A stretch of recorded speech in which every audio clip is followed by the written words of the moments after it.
নেই। আল্লাহর নবী যখন এই কথা বললেন তখন তারা ফিরে গেল। তো আল্লাহ রাব্বুল আলামিন তাদের ব্যাপারে বলছেন তাদের কোনো গুনাহ নেই, জিহাদে অংশগ্রহণ করতে পারেনি, সেই কারণে তাদের কোনো গুনাহ হবে না।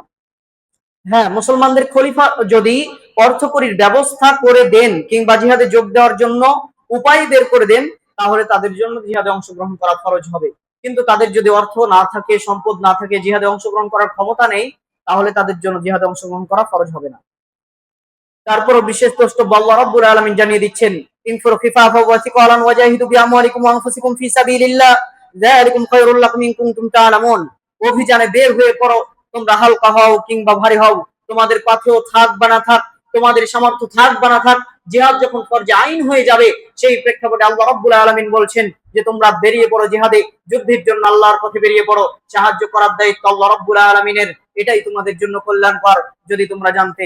প্রিয় উপস্থিতি, উক্ত আয়াত সহ আরো বড় আয়াত ও হাদিসের আলোকে বোঝা যায় জিহাদের সামর্থ্য দুই প্রকার। আমরা যে বললাম সামর্থ্য লাগবে জিহাদে যাওয়ার জন্য, জিহাদের সামর্থ্য দুই প্রকার। এক নাম্বার জিহাদ বিন নাফস বা সশরীরে যুদ্ধ করার সামর্থ্য। দুই নাম্বার জিহাদ বিল মাল বা জিহাদের কাজে সম্পদ ব্যয় করার সামর্থ্য থাকা লাগবে। যার উভয় প্রকার সামর্থ্য আছে তার জন্য উভয়টি ফরজ হবে, আর যার একটি সামর্থ্য আছে তার জন্য একটি ফরজ হবে। কোন ব্যক্তি নিজেও অসহায়, জিহাদে যেতে পারবে না, অক্ষম, কিন্তু তার সম্পদ রয়েছে, জিহাদ যখন ফরজে আইন হয়ে যাবে, ফরজ হয়ে যাবে, তার সম্পদ সেই ব্যক্তিকে দিয়ে সাহায্য করবে যার শারীরিক সক্ষমতা আছে কিন্তু আর্থিক সক্ষমতা নেই। অনুরূপ ভাবে যে ব্যক্তির আর্থিক সক্ষমতা নেই, শারীরিক সক্ষমতা আছে, সেই ব্যক্তির উপর শারীরিক ভাবে জিহাদ ফরজ। সেই ব্যক্তি শারীরিক সক্ষমতা ও আর্থিক সক্ষমতা অন্যের কাছ থেকে নিয়ে সেই ব্যক্তি নিজে যুদ্ধে যাবে, এটাই বলা হয়েছে।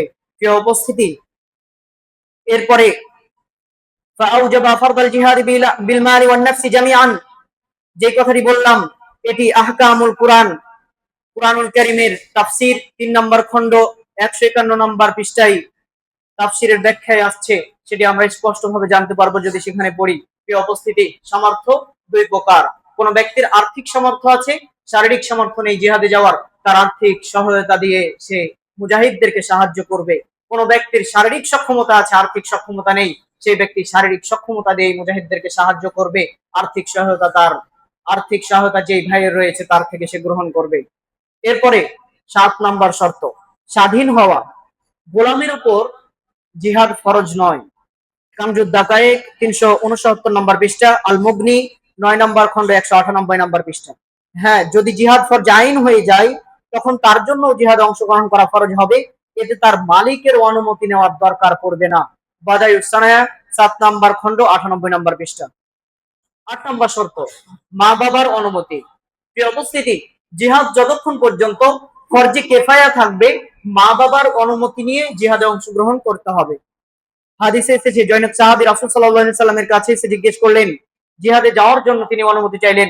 আল্লাহর নবী বললেন, আহাইয়ুন ওয়ালিদাকা, তোমার মা বাবা কি জীবিত রয়েছেন? সে উত্তর দেয়, হ্যাঁ জীবিত রয়েছে। আল্লাহর নবী বললেন, ফাফিহিমা ফাজাহিদ, তবে তুমি তাদের সেবা করার জন্য সর্বোচ্চ প্রচেষ্টা ব্যয় করো। বুখারী 3004 নম্বর হাদিস। কি উপস্থিতি, কিন্তু জিহাদ যখন ফরজে আইন হয়ে যায় তখন বাবা মার অনুমতি নেওয়ার কোনো প্রয়োজন নেই। বাদায়ুস সানায়া 7 নম্বর খণ্ড 98 নম্বর পৃষ্ঠা। প্রিয় উপস্থিতি, তাহলে আমরা বুঝতে পারলাম উক্ত হাদিস থেকে যে জিহাদে যাওয়ার জন্য, জিহাদ যখন ফরজে কিফায়া থাকবে মানে জিহাদ ফরজ হবে না, তখন বাবা মার অনুমতি রয়েছে, বাবা মার অনুমতি নিতে হবে। বাবা মার অনুমতি